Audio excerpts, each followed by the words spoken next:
Jean-Marie Kunzmann, bon, moi je vais intervenir cet après-midi. Quand tu as démarré les premières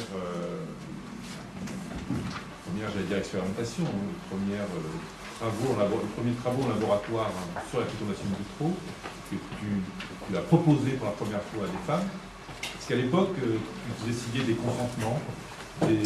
Comment tu as abordé cette question, je dirais, entre ce que tu évoquais tout à l'heure, le fait qu'aujourd'hui, par exemple, pour faire la vitrification, on ne puisse plus bouger le petit doigt sans demander à la SAPS, faire signer des consentements, se barder, je dirais, de précautions. Et cette époque, vous avez connu pionnière, où finalement, vous y êtes allé, et avec quand même une certaine responsabilité, parce qu'au bout, il y avait quand même un être vivant, et sait-on, des risques de malformation.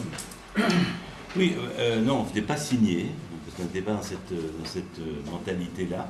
Par contre, effectivement, c'était les yeux dans les yeux de dire tout ce qu'on pensait.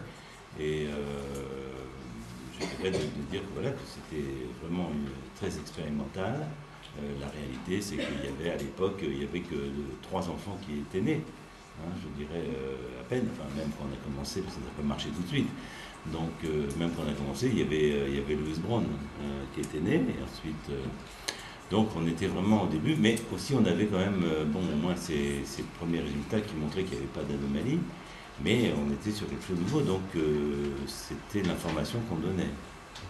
Mais on n'était pas dans un procédé, ni même sur la méthode, sur les risques encourus, éventuels. Enfin, d'abord, on n'était pas comme ça en médecine en France. On ne faisait pas à l'époque signer... avant d'être endormi, sur tous les risques encourus de l'intervention. Hein, ça aussi, ça a changé. Voilà. Mais, par contre, il y avait une relation, je dirais, de confiance. Voilà. Est-ce qu'il fallait est-ce qu'elle était suffisante ou pas, hein, ça, c'était... Mais les choses étaient dites. Alors, comme toujours, c'est vrai que, après, s'il y avait eu un problème, ben, ouais, on peut se retourner toujours en disant, on est dans cet esprit-là beaucoup plus maintenant qu'avant. En disant mais j'ai pas été informé de ceci, de cela. C'est très bien que l'information c'est l'élément indispensable de la base de la relation éthique patient, médecin, chercheur, c'est de donner l'information. Le problème c'est qu'on n'est jamais sûr de donner tout, donc après on veut évidemment l'objectiver par des écrits, et là on rentre dans un côté un peu administratif qui est un peu déshumanisant aussi, quoi. Et en plus, voilà, c'est un autre débat. Hein. C'est quand on voit aujourd'hui en fécondation in vitro, particulièrement, qui est quand même une des professions extrêmement encadrées du côté médical, du côté biologique, le nombre de papiers que les gens signent, hein, n'est-ce pas, quand tous les consentements qu'ils ont à signer, ben, ça aboutit en fait à l'inverse. Hein. C'est-à-dire qu'ils signent sans lire. Alors après, si effectivement s'il y a un problème, bon, on peut toujours se repencher dessus, mais quand on regarde concrètement sur la fécondation, oui à la fécondation, oui à la congélation, enfin je veux dire, il faut quand même se rappeler, enfin je ne sais pas si ça a été dit parce que j'ai dû sortir un moment, sur les problèmes de congélation par exemple, il y a quand même un taux de patients qui ne recontactent pas, alors qu'ils ont des embryons congelés.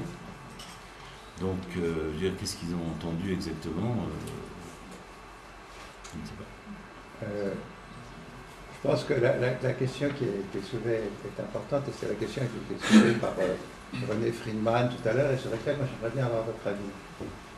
René Friedman a dit tout à l'heure que si aujourd'hui on devait développer la fécondation in vitro, imaginons que tout ce qui a été fait n'ait pas existé, qu'on devait aujourd'hui développer la fécondation in vitro, je pense que ce serait pratiquement impossible de le faire.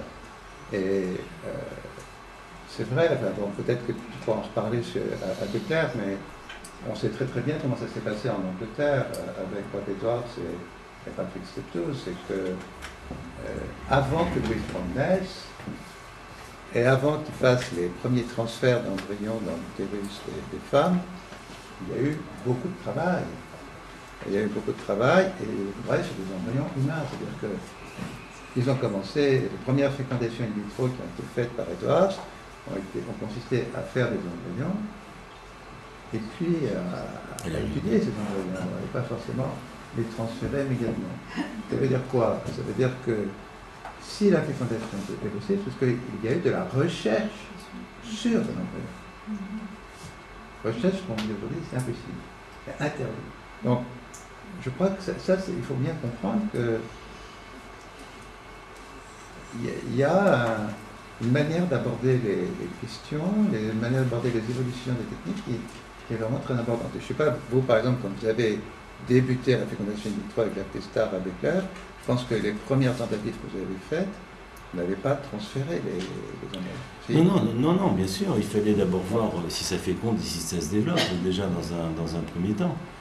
Et la question, elle est posée aujourd'hui pour toute nouveauté. Ça pose le problème plus général du principe de précaution.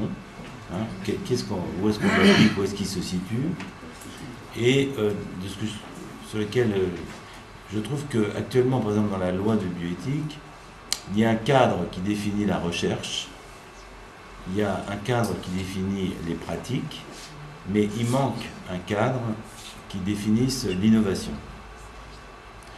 C'est-à-dire que entre la recherche de faire quelque chose que l'on ne connaît pas du tout. Alors, dans l'occurrence, dans notre domaine, ça nécessite à un moment donné de faire quelques études expérimentales, c'est-à-dire effectivement, c'est ce qui s'est passé, c'est de créer des embryons qui n'ont pas été transférés. Et si on veut développer une technique, et si on voulait revenir sur la technique de l'ICSI ou d'autres techniques de vitrification, par exemple, on pourrait dire, avant de transférer, je veux quand même être sûr d'analyser qu'il n'y a pas d'anomalie visible. Ça ne veut pas dire qu'on voit tout d'ailleurs, hein, mais au moins de se poser la question. Donc, en dehors du fait de certaines avancées dans ce domaine sur le plan embryologique passent par la recherche sur l'embryon, c'est tout le débat qu'on peut avoir. En dehors de ça, il y a le cadre de la recherche, il y a le cadre de la pratique et il y a le cadre de l'innovation. Qu'est-ce que j'appelle le cadre de l'innovation? C'est le fait que des techniques et des propositions ont été faites par quelqu'un. On ne peut pas avoir les premières idées tout le temps. Alors, par exemple, je ne sais pas, moi je vais prendre l'histoire que tout le monde est très content sur réimplantation de fragments ovariens. Hein, parce que c'est joli, c'est une femme qui est jeune, je dirais, on lui prélève un ovaire, une partie d'ovaire, parce qu'elle va recevoir une chimiothérapie et on veut qu'elle ait un enfant. On pourrait dire, oui, mais la congélation du tissu ovarien, la réimplantation, comment est-ce que ça va fonctionner? On a des points d'interrogation. Et on ne peut pas faire autre chose que de dire à la femme, oui, nous avons des points d'interrogation.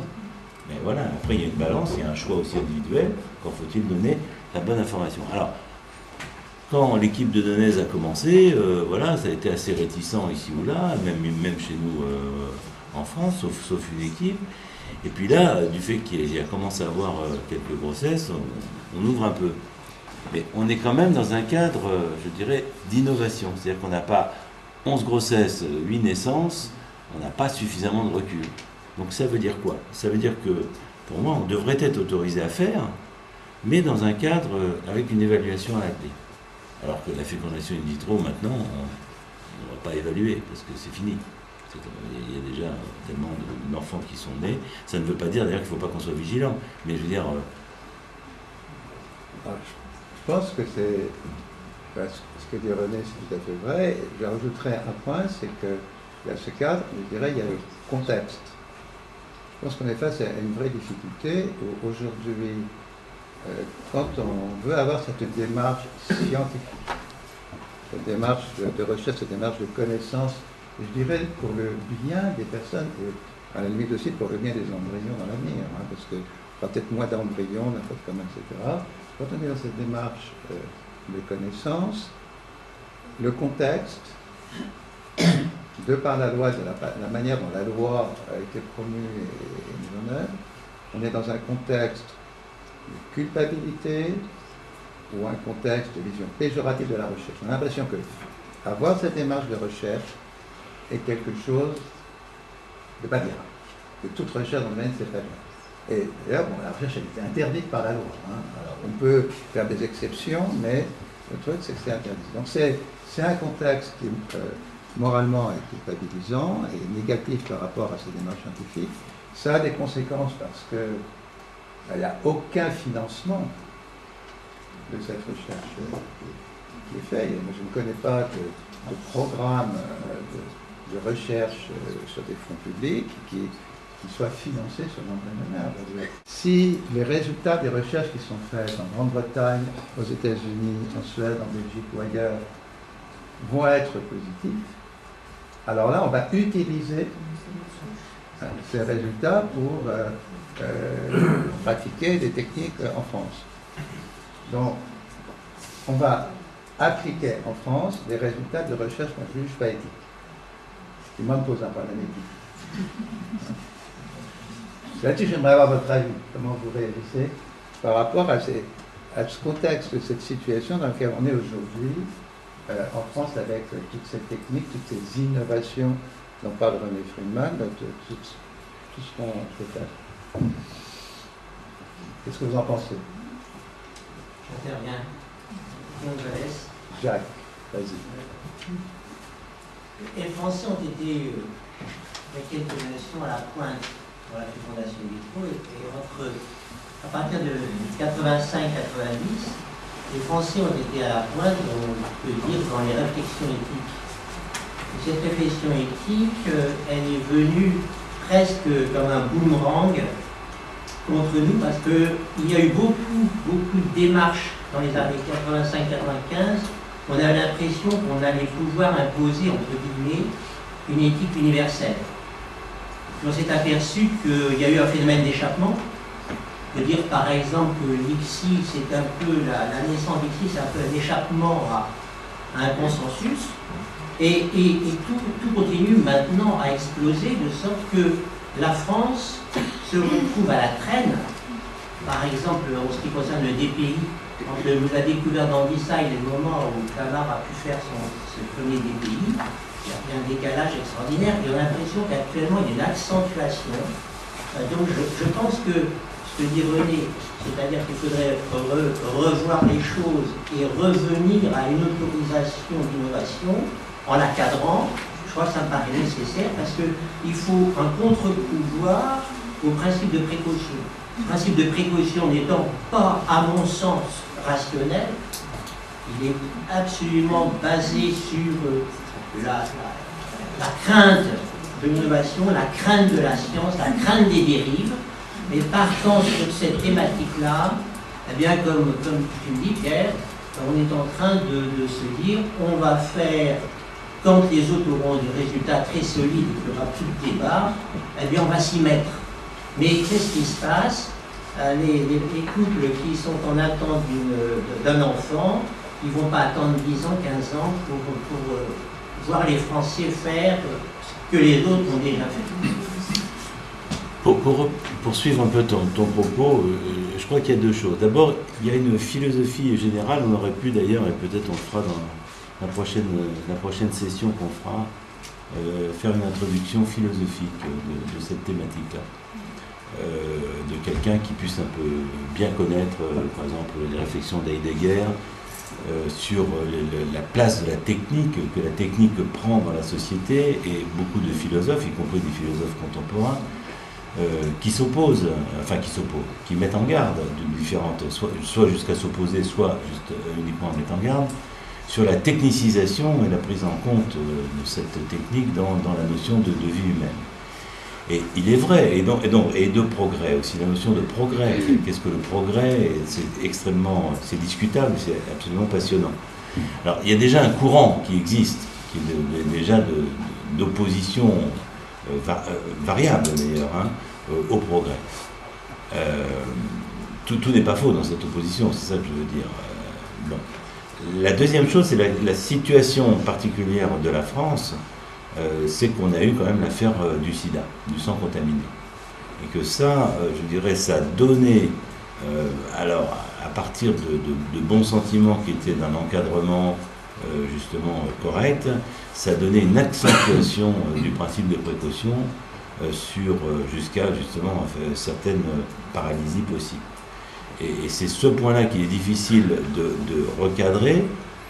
Alors, il est difficile de recadrer, ce d'autant qu'on a des images en permanence, mais je dis bien en permanence, je suis bien placé pour le savoir, et Pierre aussi, enfin les plus anciens le savent bien, tous les 3 mois, on a un coup de fil de la presse, quelle qu'elle soit, parce qu'il y a un événement particulier qui n'a rien à voir avec la science, mais qui est un enfant noir qui naît d'une femme blanche, d'une femme de 70 ans, etc. Enfin, vous connaissez tout ce truc-là.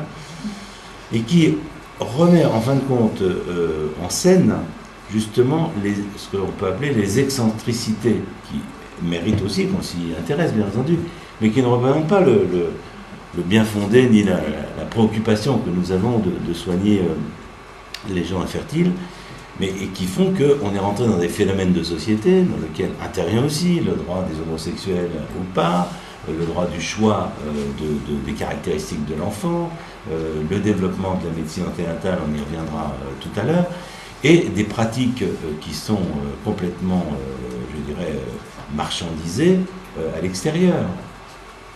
Et c'est assez étonnant sur un point qui, là, comme ça, n'a rien à voir, mais que je voulais signaler. Enfin, j'ai pris des positions officielles contre la gestation pour autrui.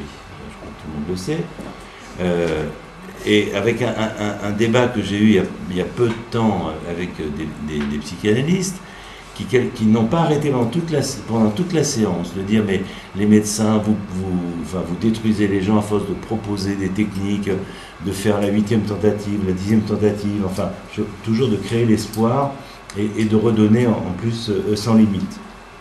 Alors on a eu tout ce débat pendant toute la matinée, puis à un moment donné il y a une des personnes qui, elle, défendait le principe de la gestation pour autrui. Et moi, je disais, mais alors, c'est quand même génial, parce que pour une fois qu'il y a des gens qui sont des praticiens et qui s'opposent, ça ne veut pas dire que c'est la vérité, hein, bien entendu, mais je veux dire, qui s'opposent, d'un seul coup, c'est vous qui poussez à aller au-delà. Donc, on voit bien que la difficulté, c'est de trouver les limites de ce qui est acceptable. Alors, je ne dis pas que j'ai absolument, enfin si, moi je pense que j'ai raison, mais voilà. Mais je veux dire, c'est dans ce débat de société, c'est ça qui est intéressant. Alors, effectivement, Pierre le disait, pour avancer, il faut une recherche sur l'embryon. Alors, est-ce qu'on peut condamner définitivement? Est-ce qu'on peut encadrer et donner la suite? Le paradoxe, c'est par exemple l'histoire de la congélation de l'ovocyte. Le paradoxe, il est assez étonnant. Si on arrive à maîtriser la congélation de l'ovocyte, on ne crée plus d'embryon.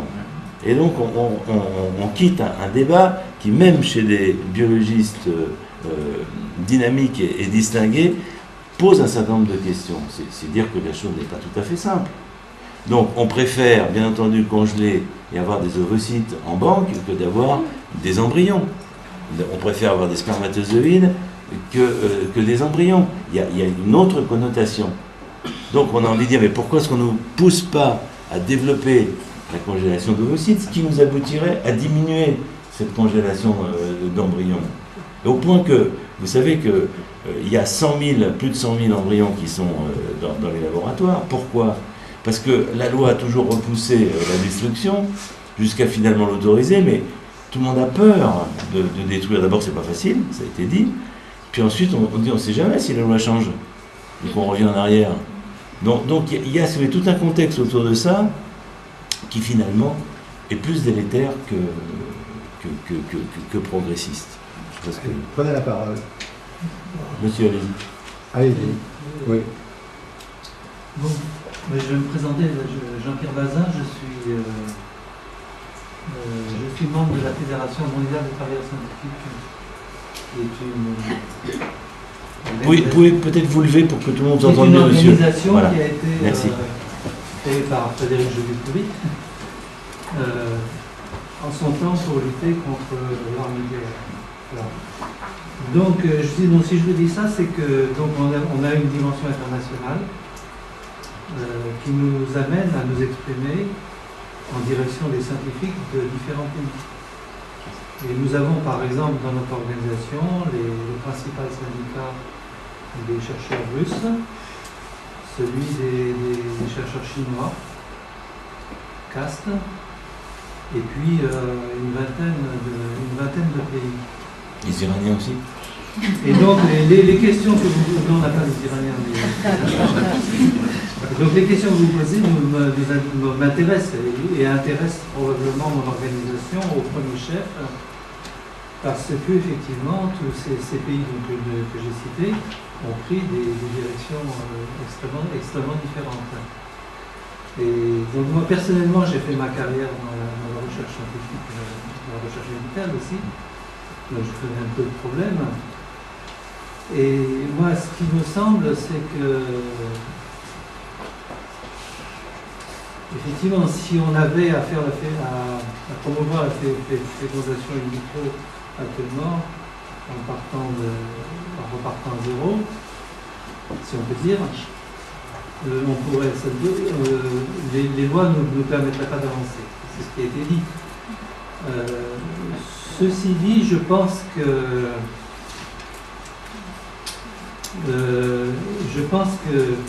au départ, quand vous avez obtenu vos premiers résultats, vous êtes parti d'une recherche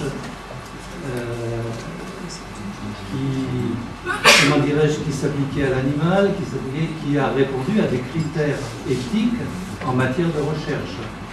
Les recherches ont été faites d'abord sur l'animal, et avant de passer à l'embryon et à l'homme, on s'est assuré qu'il y avait une forte probabilité de réussite. Enfin, vous savez, sur ce plan, oui. pour vous dire la vérité, oui.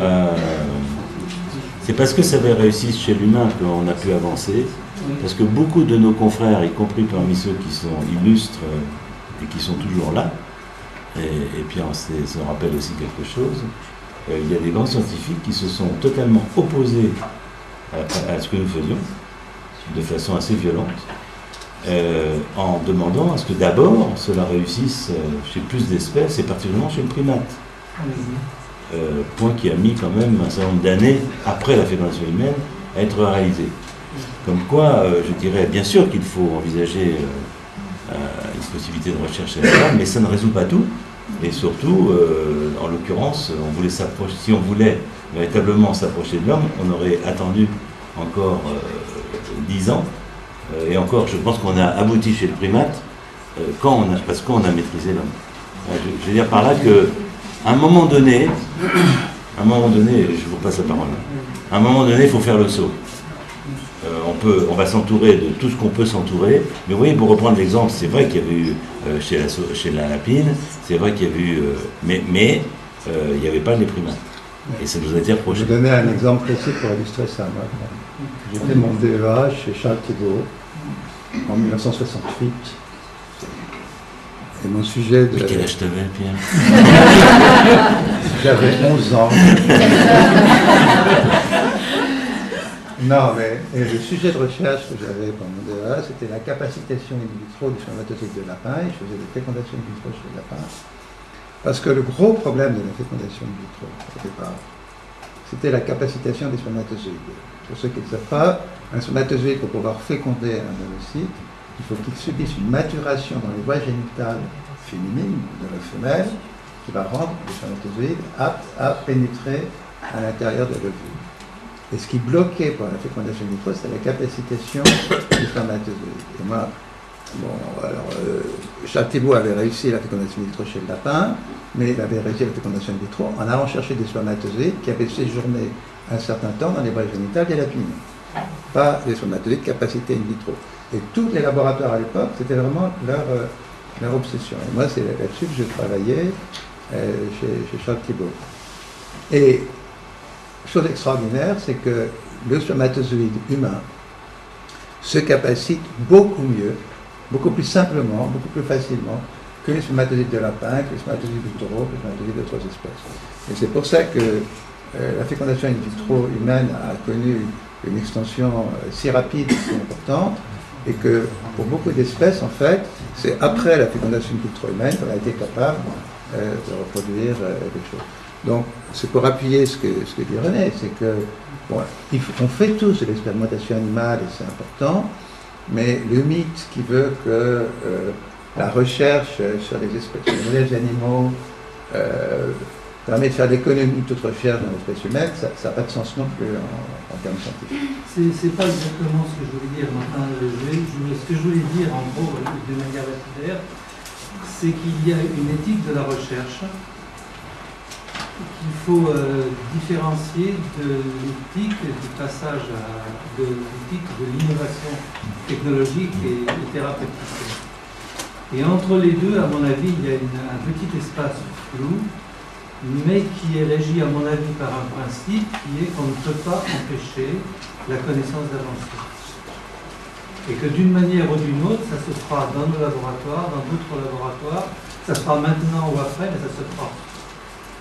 Donc je pense que dans notre raisonnement, on doit un peu introduire cette idée. Je ne sais pas ce que vous en pensez. Est-ce qu'il y a d'autres points de vue? Est-ce que d'autres points de vue veulent s'exprimer là-dessus? Tout le monde est d'accord? Oui, mais moi pas. Parce que je ne sais pas si c'est par un excès de confiance, mais je ne suis pas sûr que tout ce qui peut être fait se fera. Voilà. Alors, au moins d'une façon courante. Je veux dire par là que ça dépend beaucoup de la réflexion et de l'état de vigilance d'une société. Je prends par exemple le choix du sexe. Le choix du sexe, depuis une dizaine d'années, on peut connaître, enfin, c'est pas le choix du sexe, justement, c'est la connaissance du sexe du fœtus humain. On peut donc le connaître à partir de la 7e ou 8e semaine d'aménorrhée. Dans notre pays, nous n'utilisons pas cela parce que c'est très réglementé. Je veux dire, si on veut connaître le sexe pour des raisons médicales, il y a une procédure et on peut le connaître en faisant cette prise de sang. Ce n'est pas le cas dans notre pays où c'est ouvert, c'est marchandisé et que c'est possible. Alors, est-ce que je m'appuie sur ces 10 années pour mon optimisme en me disant que je ne sais, ça ne va pas bouger? Est-ce que ça va bouger? Je ne sais pas, parce que d'autres techniques non invasives vont se faire. Je ne sais pas, mais j'ai tendance à croire que ça va parallèlement avec justement l'élévation et la volonté. La connaissance de quelque chose, oui. L'application, je pense qu'il y a des modules d'application. En tous les cas, peut-être plus concrètement, la répétition de l'application. Hein, je veux dire par là que, bien sûr, que la bombe atomique, elle a été expérimentée, elle existe, elle peut encore l'être malheureusement. Voilà, puis après il y a les systèmes de contrôle. Donc il y a un certain nombre de choses qui se font, qui pourraient être contrôlées. Et moi je voudrais, quand on dit que les lois ou que les structures actuelles ne nous permettraient pas d'avancer, c'est pas une attitude anti-règlement. Parce que moi j'ai été un de ceux, et Pierre aussi, on a été pour justement qu'il y ait un encadrement, pour détendre l'atmosphère et montrer que la transparence des choses, et pas l'inverse. Donc je pense on peut avoir un encadrement, mais pas un encadrement qui là devient tellement le millefeuille que ça devient prohibitif. Quand on fait une demande de recherche aujourd'hui, il faut compter 15 mois avant de passer, si elle est un peu pointue, un peu sensible, on va passer par 3 organismes, et il faut 15 mois avant d'avoir la réponse. Donc comme il vous faut quand même quelques temps pour déjà y penser, ensuite il faut l'écrire, il faut 6 mois, donc vous êtes à 2 ans, où on va vous donner l'autorisation, moyennant quoi il vous faut 1 an pour la faire, donc le tout 3 ans, et vous constatez, parce que vous lisez un peu la presse étrangère, que la chose est sortie, évidemment, parce que vous n'êtes pas un génie aussi fort que cela, et tout le monde a eu la même idée. Donc voilà, on est dans une pesanteur actuellement qui est ressentie et qui est trop forte, ce qui ne veut pas dire qu'il ne faut pas qu'il y ait l'encadrement. Donc voilà, je voulais juste dire que... Non mais attendez, voilà, c'est ouvert. Hein, et je pense que ça ne veut pas dire qu'il ne faut pas être vigilant. Mais je veux dire que l'argument... Parce que si on prend cet argument, je vais dans l'autre sens.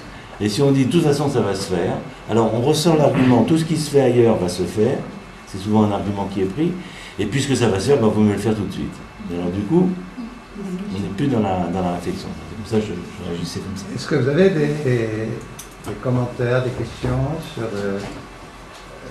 l'exposé de Renato Franchin sur ces problèmes de probabilité dont il vous a parlé et sur ce projet qu'il a de congeler systématiquement, peut-être pas systématiquement, mais disons à la demande, des ovocytes des femmes qui avancent en âge, qui font une thèse et qui souhaitent faire un enfant plus tard. Parce que c'est l'exemple qu'il nous a cité. Est-ce que vous avez des commentaires ou des questions concernant les sujets qu'a évoqué Renato Franchin? Oui, Francis Goll. Moi, justement, j'ai une question pour le docteur Franchin, que je félicite pour l'originalité de son exposé, d'ailleurs. C'est qu'est-ce qu'il entend quand il dit qu'il fait la promotion de cette technique? Parce que, si j'ai bien compris, c'est évidemment une technique de convenance. Donc elle ne rentre pas actuellement dans le cadre de la loi qui régit l'assistance à la procréation, si je comprends bien. En tout cas, elle est très limite comme indication. Qu'est-ce qu'il entend quand il dit, parce que est-ce qu'elle se distingue, cette méthode-là, des autres demandes dont on ne parle pas aujourd'hui, j'ai bien compris, qui sont les autres demandes de type social? Parce que là, c'est typiquement une demande sociale. Je veux congeler mes ovocytes pour faire des études et puis non seulement choisir d'avoir ou pas un enfant, mais choisir le moment de l'avoir dans ma carrière. Donc je voulais savoir ce qu'il entend actuellement sous forme de « je fais la promotion de cette méthode ». Merci de la réponse. En fait, globalement, c'est vrai qu'il y a on est face à un problème médical, je dirais, biologique, de vieillissement ovarien. Donc il y a ce contraint de l'homme. Donc c'est vrai que ces femmes-là sont contraintes à réaliser une activité professionnelle, à s'insérer. Elles n'ont pas le choix d'ailleurs. Hein. Mais c'est vrai que le choix d'avoir un enfant est repoussé. Hein.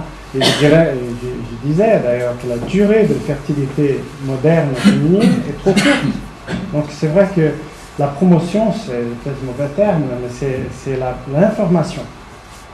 C'est l'information, je dirais promotion dans le sens où on ouvre une liberté autre à des femmes qui sont sous pression.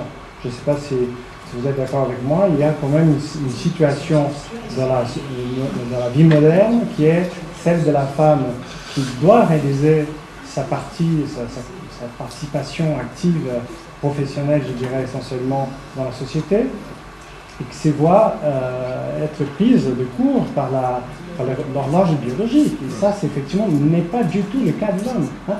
Donc je pense qu'il faut trouver l'équilibre. Et ça, c'est une vraie possibilité, je dirais, de choix qui s'offre à la femme, puisqu'avant, ce n'était pas possible. Donc là, les développements biologiques, notamment autour de la conservation ovocytaire, permettent à ces femmes de choisir, effectivement, comme d'autres couples, et d'autres femmes choisissent d'avoir un enfant à 18 ans, ou à 30 ans, ou plus tard. Mais c'est vrai que le choix est plus facile à 25 qu'à 42, parce que de toute façon, là, elle ne peut plus choisir, et elle est contrainte. Donc il faut laisser la liberté des choix, puisqu'on a une ressource médicale possible. C'est à ma position, ça engage que moi. Hein. Non, j'ai bien compris, je vous remercie de votre réponse. Alors, je reformule ma question autrement. Actuellement, quand une femme vient vous faire cette demande avec cette indication, vous l'acceptez? En fait, on ouvre le débat. D'ailleurs, nous avons une réunion prévue prochainement dans le service, au niveau donc, de notre équipe, je dirais, pour aller vers les avantages, les inconvénients, vers donc une étude de cette possibilité. Mais je dirais que sur le plan personnel, c'est vrai que je pense qu'il y a plus d'avantages que d'inconvénients. La chose a dit un point important, c'est information. Oui. Et c'est vrai que sur Instagram, on n'a pas d'information. Je vous ai informé ce matin, si parmi vous il y a des jeunes femmes qui sont en thèse,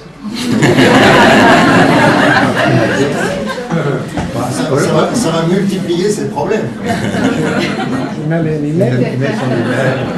Au-delà de ça, il y a une autre information qui est importante. C'est l'information sur l'évolution de la fertilité en fonction de l'âge de femme. On t'entend pas. Je reprends. T'as pas entendu. Il y a une autre information qui me semble importante, c'est celle qu'il a donnée aussi, qui est que l'évolution de la fertilité en fonction de l'âge des femmes. L'évolution des chances d'avoir un enfant en fonction de l'âge. Et moi je suis sidéré, j'ai essayé, en m'adressant à des organismes d'éducation à la santé, de faire de l'information là-dessus, pas prendre position idéologique, juste donner des informations cliniques et biologiques sur l'évolution de la fonction ovarienne en fonction de l'âge pour que les femmes après puissent s'en rendre compte ou pas. Ça a été refusé. Il n'y a pas de... c'est très difficile de faire de l'information là-dessus. Je crois que c'est aussi important au niveau du public, hein, que les gens sachent que ces questions-là, parce que tout le monde est d'accord là-dessus, et aussi encore plus que, comme l'a très bien montré Renato, que c'est pas parce qu'on va faire une PMA que ça ira mieux. Hein, la chute de la fertilité, elle est la même en PMA, parce que c'est lié à la qualité des ovocytes, le fait que les ovocytes, ils existent depuis la vie intra-utérine. Donc on les utilise naturellement pour en fécondation in vitro, ça a les mêmes conséquences sur les chances de grossesse. Donc je suis tout à fait d'accord avec Renato, il y a L'information, c'est l'information sur on peut congeler ses ovocytes, c'est l'information sur beaucoup d'autres choses. Oui, surtout il y a eu, je pense qu'il y a 2 ans, dans la presse, beaucoup d'engouement autour de l'idée de dépêchez-vous, mesdames, parce qu'à partir d'un certain âge, c'est plus possible. Donc il faut faire un enfant vite. Bon, je pense que je me mets de façon très abstraite sur la place de ces femmes-là qui sont sous pression. Et ça, c'est vraiment, je dirais que c'est une situation qui est à la limite de l'acceptable. Donc si on peut offrir une possibilité, je pense qu'on tout à fait, mais moi je ne prends pas parti du tout, mais il me semble personnellement, c'est un avis personnel, que si vous donnez un accord à ce type de demande, vous ouvrez le créneau des demandes de type social. Consciemment ou pas consciemment, vous ouvrez ce créneau. Ouais, à mon avis, ça me paraît assez clair. La reproduction, c'est un choix, c'est pas une obligation. Oui. C'est vrai que les gens décident quand ils veulent avoir un enfant. Donc c'est vrai que là, il y a une contrainte biologique dont on peut s'affranchir avec cette technique, mais c'est pas un choix. Je pense que c'est une question fondamentale, mais sur laquelle il faudra revenir, parce que c'est aussi le choix de l'enfant, enfin dans tous les choix, dans toutes les libertés qu'on ouvre à ce moment-là sociales, le choix de l'enfant, le sexe de l'enfant et tout ça. Et c'est vrai que voilà, tout ça est là. Une autre question, madame, vous vouliez poser? C'était pour continuer à rebondir sur la question de monsieur.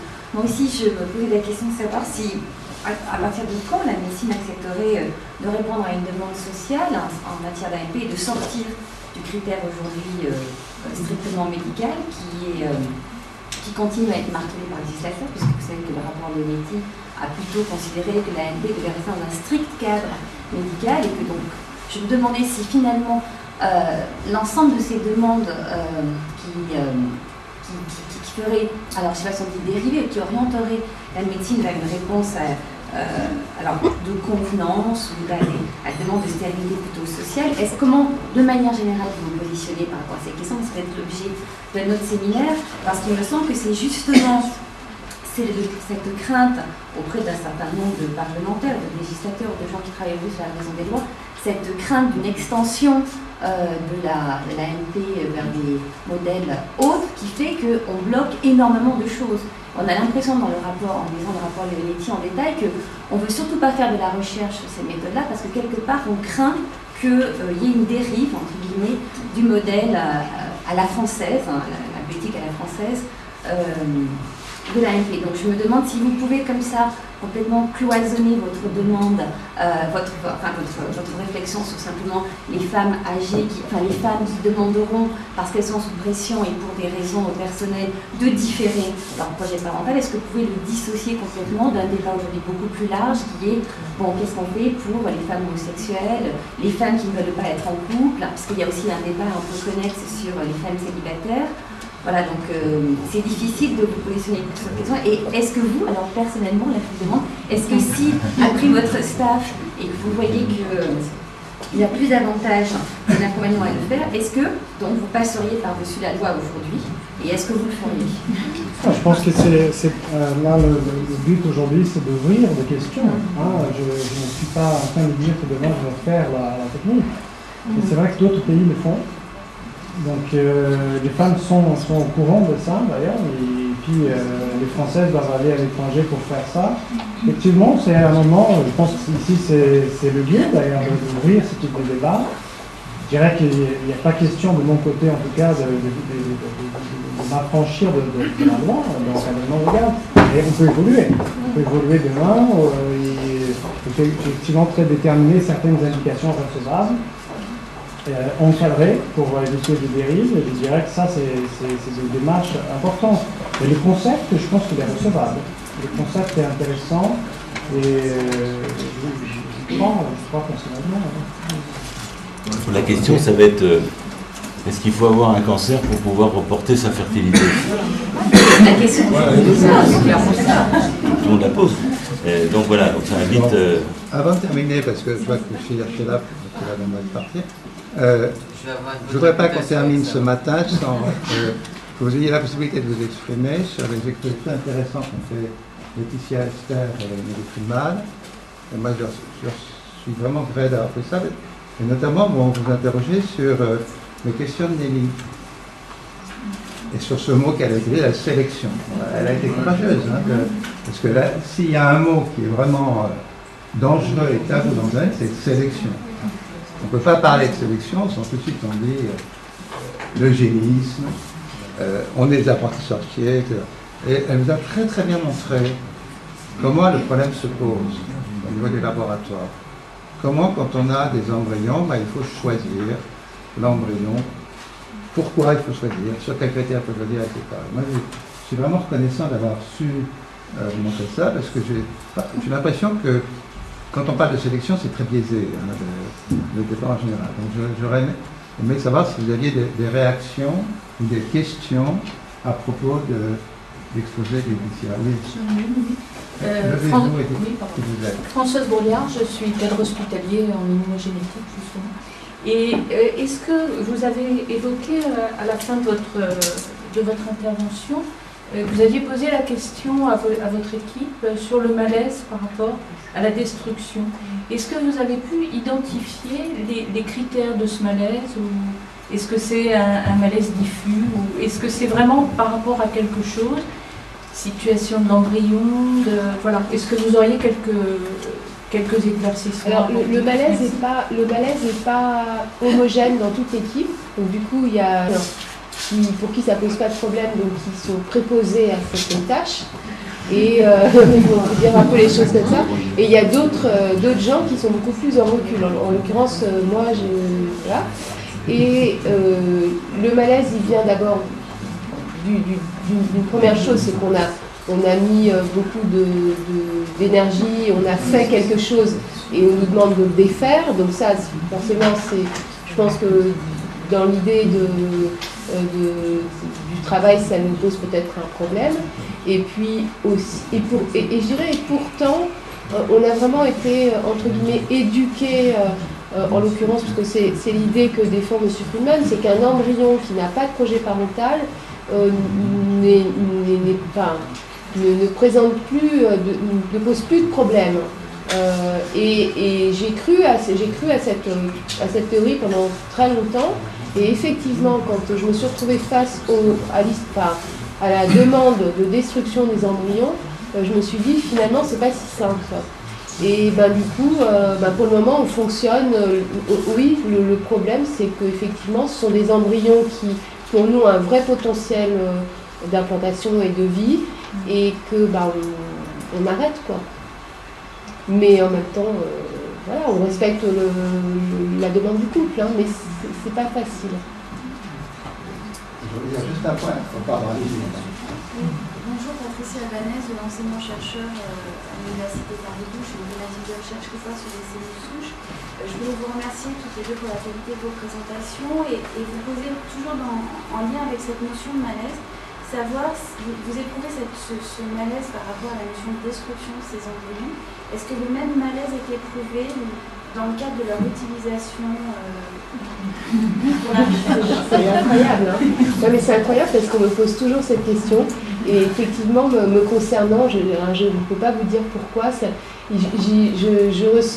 Je vis plus le don des couples, des embryons pour la recherche, comme quelque chose de positif, puisque ça va permettre, surtout dans le cadre de la loi de bioéthique, il faut normalement montrer que le projet apporte un avancement thérapeutique majeur. Donc du coup, peut-être que mon esprit médical ou scientifique reprend le dessus. Je dois être un peu schizophrène. Et du coup, non. Non, du coup, c'est bien. Non, pas du tout. Non, parce que c'est beaucoup plus positif que de détruire. Comme quoi, le regard que l'on porte sur l'embryon varie en fonction de différents paramètres. Voilà. C'est peut-être totalement contradictoire. Pour revenir sur la destruction j'étais assez intéressé par ce que vous avez sur la destruction, et c'est vrai qu'on pourrait se demander s'il n'y aurait pas intérêt à ce que l'espace clinique de la médecine réfléchisse à cette question de la destruction des embryons qui n'ont plus aucun projet, ni parental, ni recherche, etc. On peut se demander même si ce ne serait pas intéressant qu'il y ait, là aussi, il ne faut pas que ce soit un règlement supplémentaire, mais une procédure de destruction. Je pense que si j'avais conscience que tout ça, c'est pas fait n'importe comment, on jette pas les premières à la poubelle, etc. Il y avait une procédure qui est utilisée, qui a été réfléchie, qui est relativement standardisée, et que je disais, je pense que ça pourrait aider les personnes qui travaillent dans le laboratoire, ça pourrait aussi aider les couples. Parce que quelque part, on a aussi des couples qui se préoccupent de la manière. C'est la question du rituel. Voilà. C'est la question du rituel. Nous, on a beaucoup de... À mon avis, ça, c'est une question qui vaudrait presque qu'on fasse un cérémonial ou quelque chose. Donc, là, je vous rejoins parce que nous, on a eu un couple qui a voulu venir et en fait, donc c'était au tout début, donc j'étais assez inexpérimentée, donc j'ai dit oui. Et finalement, ça a été... Enfin, moi, je ne l'ai pas supporté, ouais. Voilà. Enfin, ça a été encore pire parce qu'ils étaient là, il a fallu leur donner des paillettes, les mettre dans une enveloppe. La dame allait enterrer les paillettes, je ne sais où. Enfin, moi, psychologiquement, j'ai pas tenu, quoi. Donc, je me suis dit, voilà.